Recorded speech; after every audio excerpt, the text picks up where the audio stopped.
thank you all for being here today. This is going to be pretty exciting. This is our first time using the Facebook live stream to stream an open forum.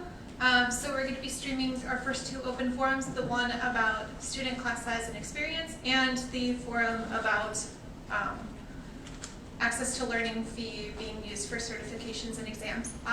So bear with us, there may be a little bit of trial and error happening here. We're going to be managing comments through a speaker list. So I will be walking around the room with a microphone. Just raise your hand if you want to speak, and we will make sure we get to you. We're also going to be reading comments from the live feed when possible. So, like I said, bear with us. So first is the student class size experience open forum. So this week we sent out, or last week Monday, we sent out our first newsletter of the school year. It's called the SSA Senate in Brief. And in this newsletter there were links to a survey. This survey is about student class size and experience. There's been a lot of conversations happening among students, among faculty about class size, and we just wanted to get real student input on the subject and make sure that it's coming from the students. And so here are the results of the survey. So the description that was given for the survey was, as your student government body, SSA would love to hear your thoughts about in-class experiences. Are your classes too large, too small, difficult to get into? Now is your chance to speak up and make a difference. We will be sharing your anonymous feedback with faculty, administration, and Stoutonia. We collected responses October 10th through 18th. We did receive 30 responses, which isn't as much as we liked, but 30 responses. We did publicize it through all of our classes. We publicized it through Campus Life Today, and we publicized it through the newsletter. Okay. So first question that was asked was what their year in school was. So 10 of the survey responders were freshmen. 5 of them were sophomores. 7 were juniors, 7 were seniors, 0 were 5th year seniors, and then we had 1 6th year senior that filled out the survey. So then we asked which style of class was their largest class. Most students said that lecture was the largest class they'd ever had.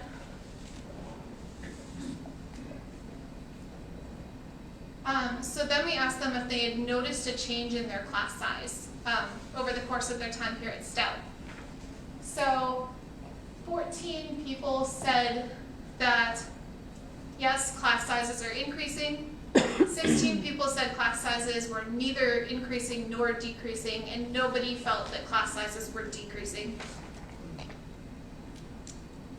So some of the majors that reported an increase in class sizes were the food science and technology major, the applied social science major, psychology, studio art, computer engineering, early childhood education, professional communication and emerging media, interior design, industrial design, human development and family studies, and supply chain management. And then also majors reporting no increase were hotel, restaurant, and tourism management, undecided, computer engineering, Gulf enterprise management, applied social science, game design, packaging, business management, art education, marketing and business education, and computer science. So there are some that overlap. Some people responded that they were increasing, some people said neither. So I made sure to report that. So if you want to click into that spreadsheet. Okay, so here we have the qualitative data that we received. So we asked the students what impact class size has on their education. A lot of people seem to report that they felt that smaller class sizes gave them more opportunities to receive one-on-one time with their professors, and that increased class sizes were leading to kind of a disconnect in the relationship between them and their professors. We had a couple of people report that there was less time for them to ask questions. Is there a specific spot you want me to focus on this spreadsheet? Just slide over this way more. There we go. And then we asked them if they had any other questions or feedback Some people did report that they felt the budget kits made it necessary for class sizes to increase. Some people were just thankful that we were caring enough to give this survey, and then we had some people that responded asking for class sizes to be kept small. So now I'd like to open the floor for any questions, any personal stories, anything at all that relates to the subject. I'm going to grab the microphone.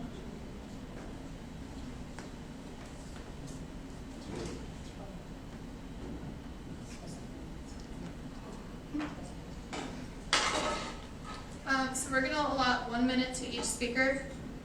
Does anybody want the microphone first?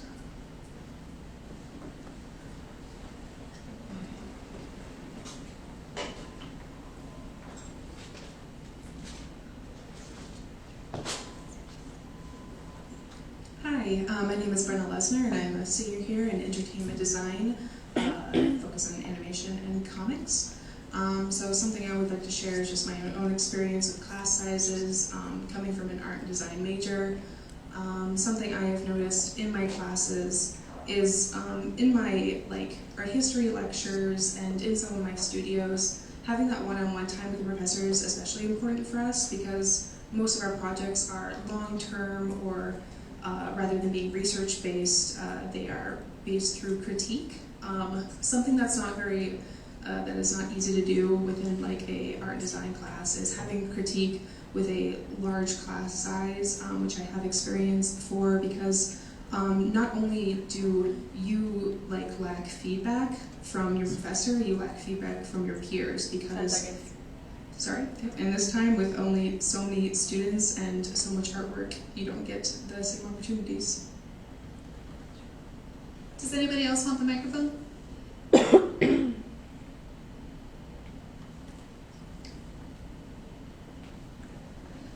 Hello, I'm Maureen. I'm also in entertainment design, concentrating in comics, and one of the things about being in studio classes is that art doesn't really have a definitive answer. So sometimes you can't really move forward without getting that critique from the professor. And I've noticed in some of my classes, and it usually depends on where you sit in the class, where your professor just cannot get to you in the class time. And you have to run off for another class, and not available their office hours, you know. It's hard to sometimes get that and then move on with the project. So it's difficult for us if the class sizes are growing because it doesn't allow the professor to get that one-on-one time, and then it also doesn't allow them to teach more after that because they don't have enough time. Thank you. Does anybody else want the microphone?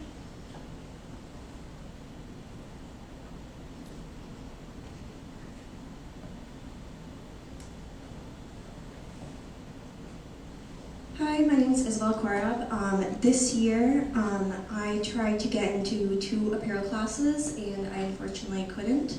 So I will be staying another year. It's my senior year.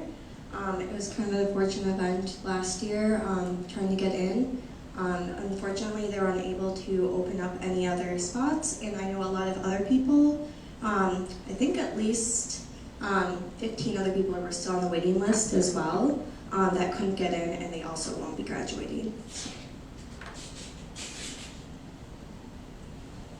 Do we have any other comments on the live stream? No. No? Anybody else want the microphone?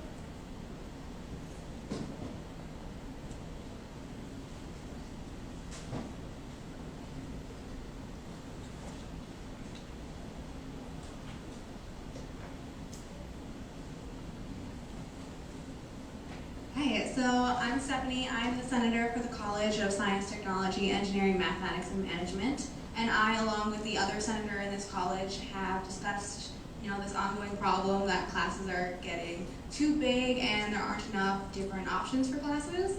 And this has affected a lot of the students in our college, making it harder to graduate because you can't get into your prerequisite classes. And I personally couldn't get into ICT, so I have to be here for an extra semester.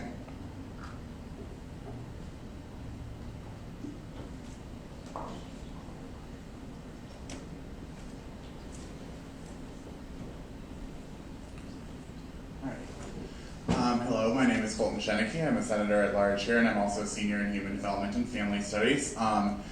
One of the issues that I experience with classes additionally is the inability to get into classes, as mentioned earlier by another senator. And in my major, as well as apparel, which I changed from into human development and family studies, they both have very strict program plans, and so you can't successfully take one class out of order or even multiple classes out of order. It all is back and forth based on each other.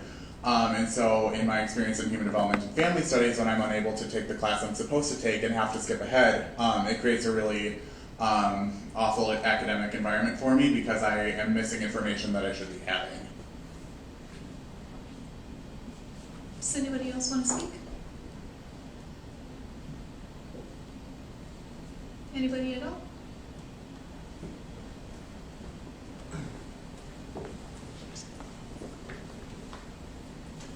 Hello, my name is Gunther Melander. I'm the vice president here.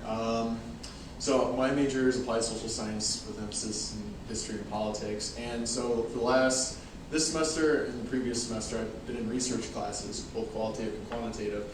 And in these classes, it's really important to get lots of feedback from my professors. And my professor's been doing a great job with that. However, I know it can be like they don't always have the time to put into talking to each one of us individually about our very individual projects. So while everyone's doing a great job with what they have, I know they can be doing so much better with a smaller class. And it's kind of frustrating. And I'm one of the lucky ones because applied social science isn't as rigid of a course plan, so I do get to graduate on time, but I've definitely heard lots of my friends say otherwise for their majors that are more rigid. Okay, we have one comment on the live stream.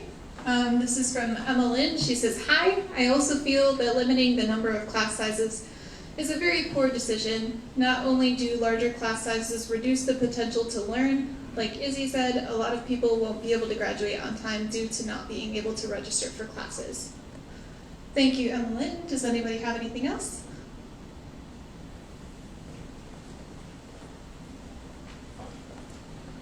All right, so my name is Alex. My opinion would be that we are in a tough financial budgetary session. And not to say that I'm in favor of making our classes too large, but I think that our whole campus has taken a cut, and I would be in favor of a small class increase because I feel like during lectures there can be a potential for there's lots of seats open. And I think that as a campus we need to look at that as that's a way to save money and that's a way to reallocate money to different areas. But I would advocate that discussion-based and lab-based classes would stay the same. And I would say that also increasing the class sizes a little bit would actually open up class spots for people to register to graduate on time as well. I yield. Does anybody else want to speak? Hi everyone, my name is Carol Vade. I'm the director of diversity. I met along with a couple, with the president and a couple other staff members with Regent Higgins last week, and we were talking about the class sizes, and one of the faculty made this really amazing comment about how when we advertise at university, we say it's 1 to 20 faculty ratio or student ratio, so it's 1 to 20, it's been that way, but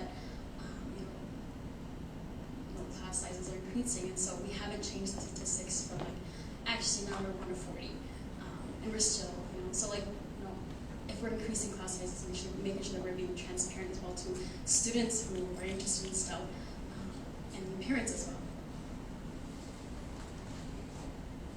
Thank you. Does anybody else have anything?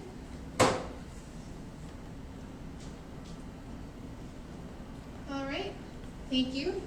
I guess we'll move on to the next one. Hey, it's me again. Yes, moving on to the next open forum. Well, is there any discussion or questions based on the feedback that we just received for the previous open forum? Senator Singh? I guess I just want to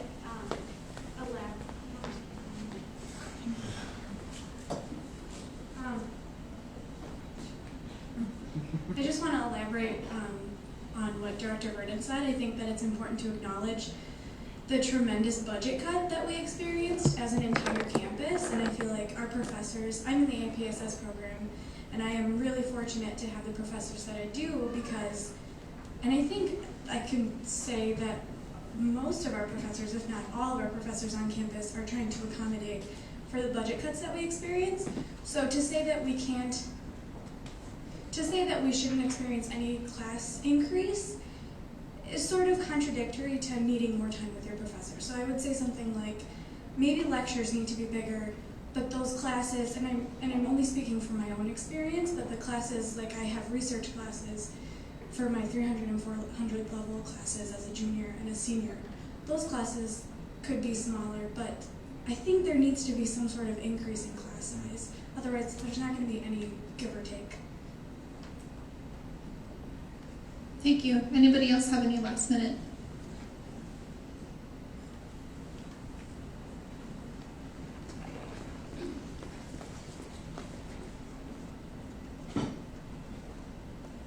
Okay, so this is from Senator Mangari, who could not be here today. She says, "Hello, my name is Delvin Mangari. In my opinion, I don't think it's wise to alter class sizes at all as they were before, unless there is an option to add or reduce class sections. This way, students are not affected. Given the new policy on differential tuition, I feel like it would not be an effective way to help students by increasing or reducing in one semester unless it is supported statistically in the long run."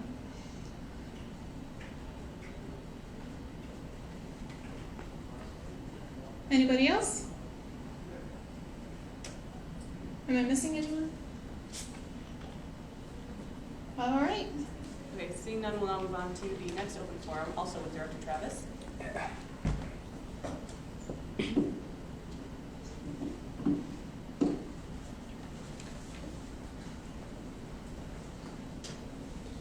Okay, so also in that same newsletter, we sent out a survey about the access to learning fee.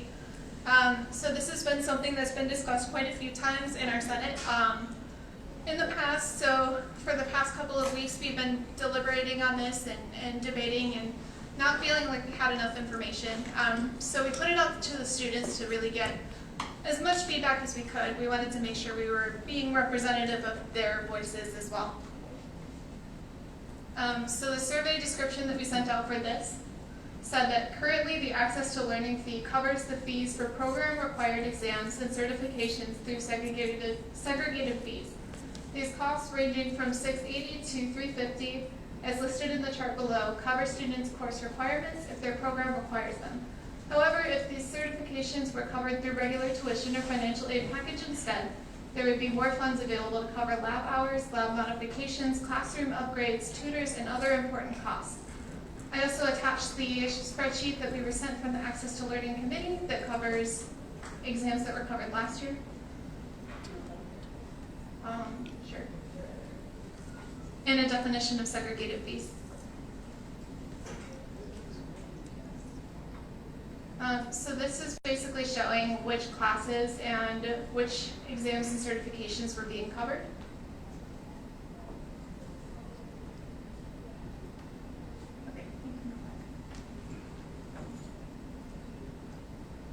Okay, so we again collected responses from October 10th through the 18th. On this one, we only received 14 responses. Again, this was publicized through classes, Campus Life Today, and the newsletter. So again, we asked what year in school they were. For freshmen, we got 3 responders. We got 2 sophomores, 4 juniors, 4 seniors, 0 fifth years, and 1 sixth year. So we first asked, should access to learning fee cover student certifications and exams? 8 of the responders said yes, they should. 4 said they weren't really sure, they needed more information, and 2 said no.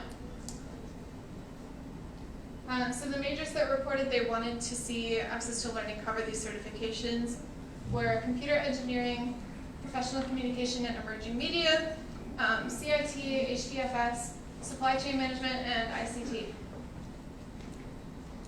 The majors that reported they did not want to see access to learning fee continue to cover these exams were industrial design and applied social sciences. So we got the same spreadsheet now on sheet 2.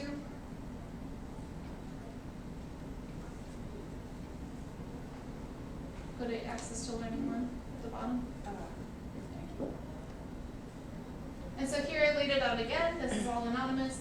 So we asked how these exams and certifications impacted their experience here at Stout. Quite a few people said they don't take certification exams here, so they didn't feel they should be charged for them through segregated fees. A bunch of people also responded saying that they felt that these exams and certifications gave them an edge in their field and that they should continue to be covered. We had a couple of people that said they needed more information, which has kind of been what we've been hearing from the Senate as well. And then, you can scroll up to the top again.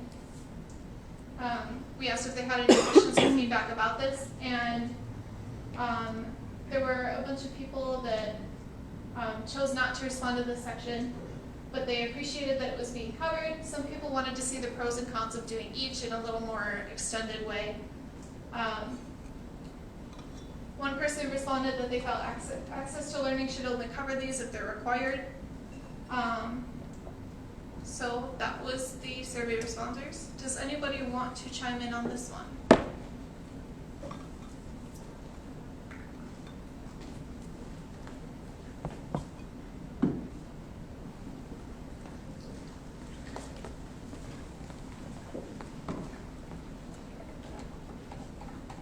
Okay, hello, I'm Ellie Alvarez-Casas, and I'm the Senator for Transfer Relations. And I think a lot of what attracts students to Stout is our polytechnic label. So I think that these fees should be covering more of our lab hours and tutors, like they could be reallocated. Because I think that's a lot of what's really important about Stout, because it builds the community. Being able to go to these lab hours and have that extra outside of class learning time is really important to a lot of the students here. So. Thank you. Does anybody else want to speak?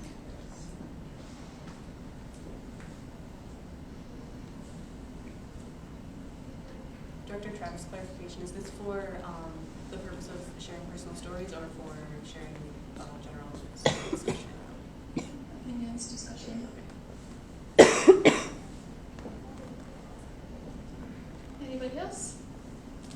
Okay, President Donovan, I believe you had more to add to this one. Do you want to jump in with that?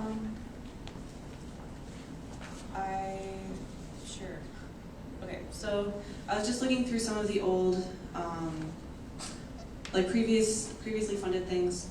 I noticed in the last year, only in terms of who actually did not get funding, there were only 3 items that did not receive full funding.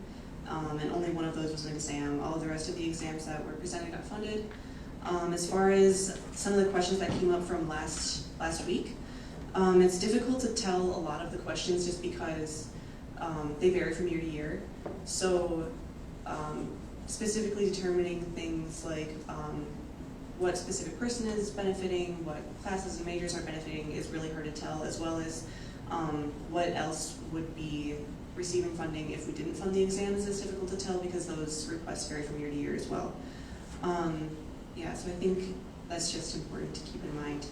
As far as the actual exams, what classes were getting funded, there were request made for things from, I actually just pulled a list, so architecture, engineering, construction, business management, education, information and communication technologies, industrial management, information technologies management, property management, food and nutrition, health, wellness, and fitness. Those were all courses that included exams that were covered through ATL, and they had classes that were 100 through 400 level classes. So it seems to cover quite a few students. Other than that, I don't really have anything else to add at this point. Anybody else?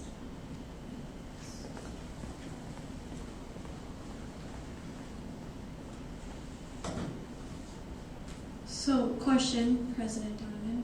So there's not like a consistent class or like consistent classes that require these exams to be taken? My impression is that they might be more consistent than not from year to year. I think it probably more varies on like what's required for the program and what's expected in the field. So it might be consistent short term, but not long term.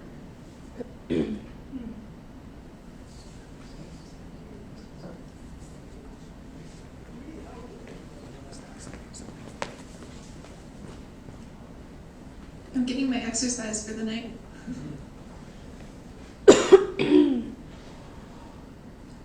One of the reasons that we were having the SSA look at the special course fees and the certificates in particular were that our money on the access to learning side is getting tight.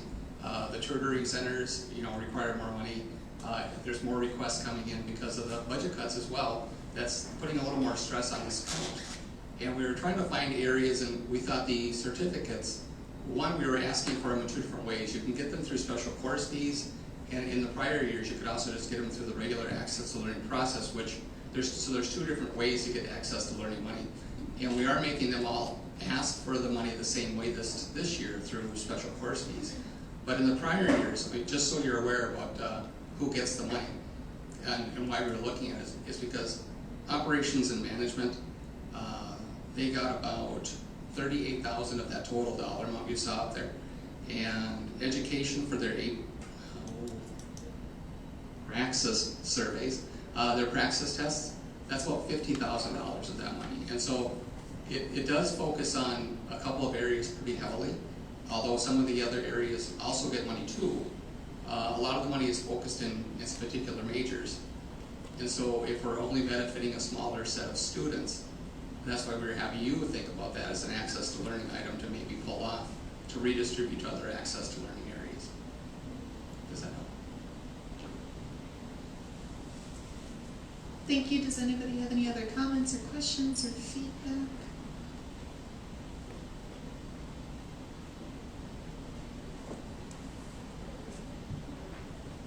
I would just like to raise a question of other areas that are benefited by access to learning, if anyone has had any experiences in tutoring labs, general labs, where there has been a lack of attention or lack of hours or any other issues to show that there may be a need for it.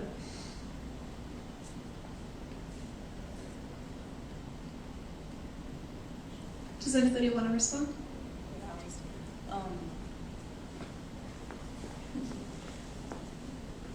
Not by personal experience, but there is, they do, for the ATL process, there is surveys done through the tutoring programs to make sure that they are as effective as possible in getting students in and getting what students want. So I think right now, those surveys only focus on the existing tutor labs, and in the future they're going to be looking at how to get more students into those labs. So I think, yeah, does that answer?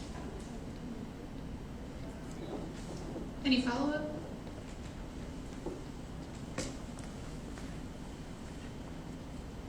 To follow up on your question, Senator Chinook, it wasn't this year, but it was actually my freshman year. I had taken 2 math courses in the fall and in the spring. I'm not very good at math, and so I'd go into the math tutor time, and it was always a limited time as well. But during that time, there'd be like 2 tutors, and there'd be like 7 students who would like come in, and I would always sit down and try to work on my homework, and the tutors would try their best to kind of go around and help out, but sometimes I'm trying to be stuck with one student for a while with a problem, and maybe the tutor would come around, if I'm lucky, to me like once that hour. So it was really hard to find help, because especially if there's limited tutors to work, and math is required for like almost all majors.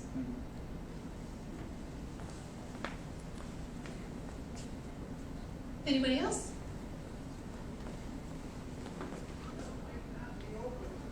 Hello, I also have, I'm also not too good with math, so taking those courses early on in my college career, I had the same experiences as Dr. Vang, but I can say that I also had experiences with the writing center tutors. They always seemed to be able to, at least from my perception, to be able to handle the number of students they had.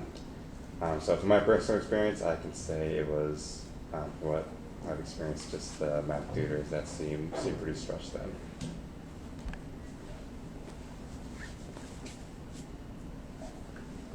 Anything else? Yeah, I would also be in favor of kind of reallocating this fund to go more towards lab mods and tutor accessibility. One of the exams that was covered for me was the service aid exam within the hotel restaurant tourism management major, which food service sanitation is a required course of the major. However, I don't feel like everybody in that major is going into food service, and I don't think that was a necessary required, because if you took the class, you had to take the exam, and that was a requirement. However, I don't feel like everybody in that major and in that class wanted that and needed that to advance their career. That aid. Anyone else?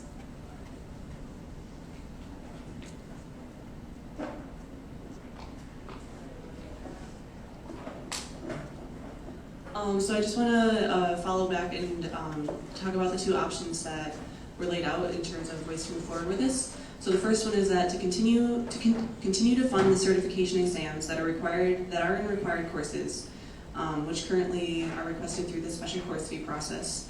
But the funding would be treated as a scholarship, so that would mean that there would be additional paperwork and tax implications for students that are applying for those.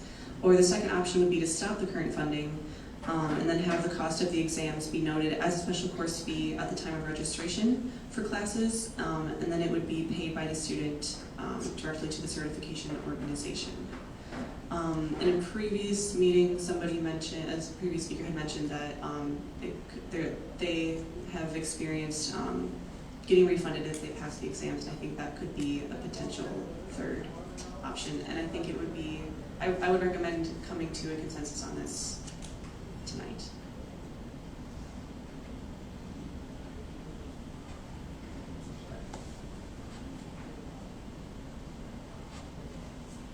Anything else?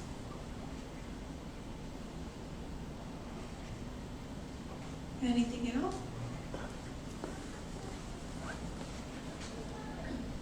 Point of clarification from President Donovan. You mentioned the option of refunding students who pass exams. Do we have a current statistic on passing rates of exams taken on campus?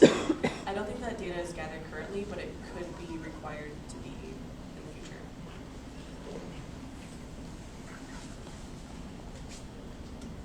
Any final words?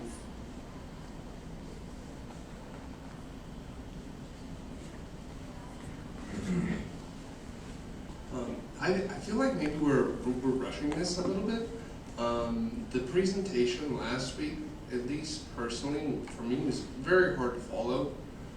Just given the manner of it, and this is I appreciate and understand a lot of these perspectives that are being tossed out here, but this is, a lot of money to just, have a resolution created in 2 weeks. And maybe it's like, latent ADD or something, but I'm struggling very hard to comprehend the information from the presentation last week. I feel like we weren't presented with comprehensive information. We didn't have any of our questions asked by the people who were presenting us, with the options that we can do these things. At least it was my understanding that when this was presented, these were two potential options, but they were not our only options. And so when we push through this in 2 weeks with two potential options that aren't absolutes, I feel like it's difficult to make a well-rounded, well-thought-out decision. There you go.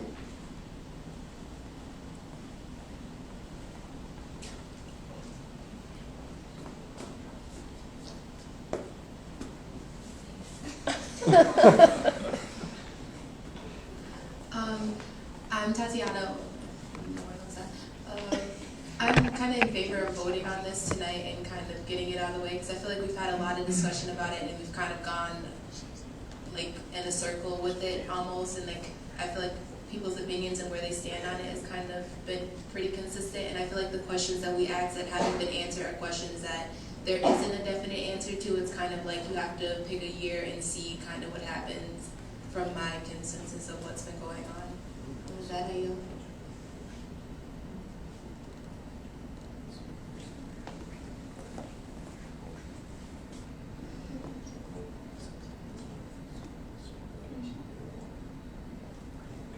Anybody else?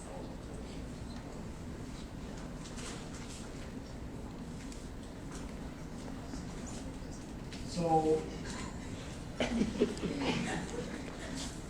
think the third option is probably the best because it puts the ball in the court of those people that are actually taking that test, and it puts responsibility on them if they really desire that certain certification. If they aren't willing to invest their time, why should other students be willing to invest their money? If a certification is $100, and I think it's going to be valuable for me going forward, I'm going to put the effort into that, and if I can get that money back, that's great. If I don't want to do that, then I know that I shouldn't take that exam because that's just wasting people's money. So by going with that third option, we are making sure that students are actually valuing that money that they're receiving, and the tests that they're going to be taking are valuable to them. Point of privilege for a third option, or are you talking about refund their money? So for example, if I was taking a certification to be a certified property manager, and I know for a fact that that's something that's really important for that specific field. I don't know how much it costs, but I know that going into that, I would invest a lot of my time doing that because I know it's really important and it costs a lot. But say for another something else that I didn't think was valuable, and I knew I wasn't going to put the time into it. Senator Singh, do you have a follow-up? No, thank you. Okay, I'm going to go to Director Vang, and then to Senator Singh, and then to Senator Schick. I know President said that there's a possibly a third option. Not saying that it's set in stone yet, but the two options that we have right now are options that the ATL committee has really looked into. So the third option sounds like a good option, but I don't think it's something that we've looked into yet. And so I think it's a good option is a good idea, but I don't know a lot about it yet, so we don't know if there's a specific program that we can go through in order to do something like that.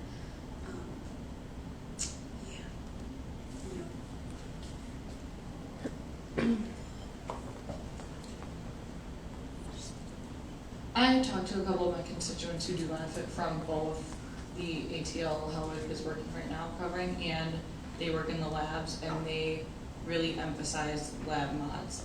They are very unsatisfied with how the labs are right now, and they work primarily in labs, and yeah, so that's just what someone had told me previously.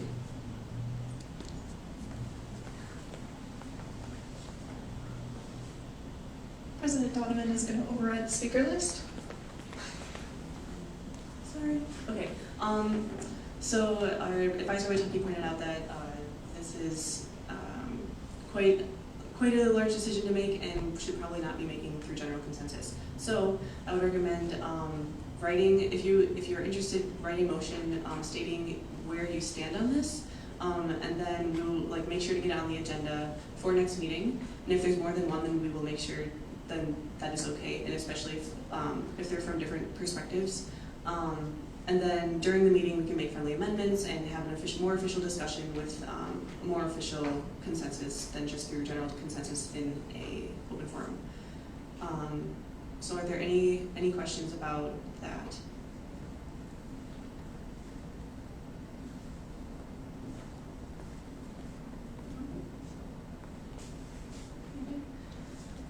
So I would recommend talking, if you are interested in writing a motion, talk to people who you think are kind of like in the same boat as you. So there's not more than one motion that is like kind of saying the same thing. And in that way we can kind of cover all our bases and have a more clear discussion about all of this. Okay. Anybody else?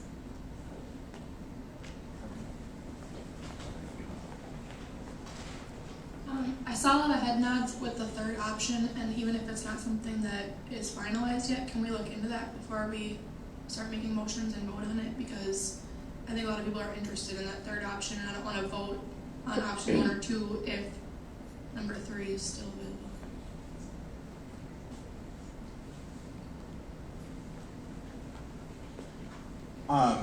So a point that I just wanted to make about the third option as well, just something that we are considering, with obviously both of the other options being absolutes on either side. I think in regards to an absolute of students having to pay for their exams, I think it's something that students can prepare for, and even if it's not the most accessible, they know it is coming and thus can be prepared for it. The one issue that I see with the third option of students who pass their exams not having to pay for it, but then students who fail their exams having to pay for it, creates a situation where it's not really accessible and not really benefiting students, but also benefiting other students. Obviously, there's a lot of different components as to a student's success on an exam, such as their ability to put time into it. If a student is already financially struggling here and thus has to have multiple jobs and can't focus on their test as much, and then fails and then also has to pay for that exam, that can create a really negative situation and benefit students who maybe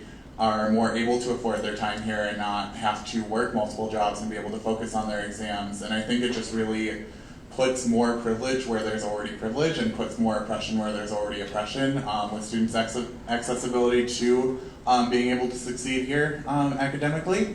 So that was just something that I wanted to point out and something I hope that senators ponder.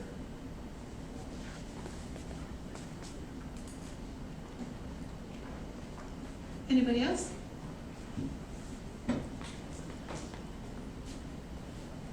Okay, I would just like to say that I think that all of the discussion has been really great, but this third option is probably something that can be decided on after we discuss and get to the main point of what we're trying to discuss, is where to allocate these funds to, and knowing or understanding that these funds are going to benefit certain people that are taking the tests, and then if we want to give it there, or they're going to fund other students that are using, the lab space, and focusing on allocating those funds to areas that the most students on campus will benefit from. I feel like that's what we need to be heavily considering and discussing and deciding to allocate the funds to, is the largest group of people that will benefit from this action. So, I yield.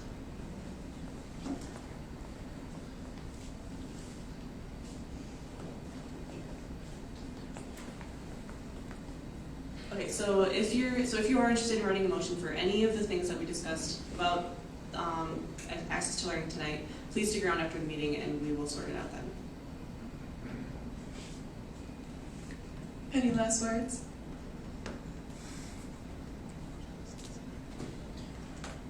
Seeing none.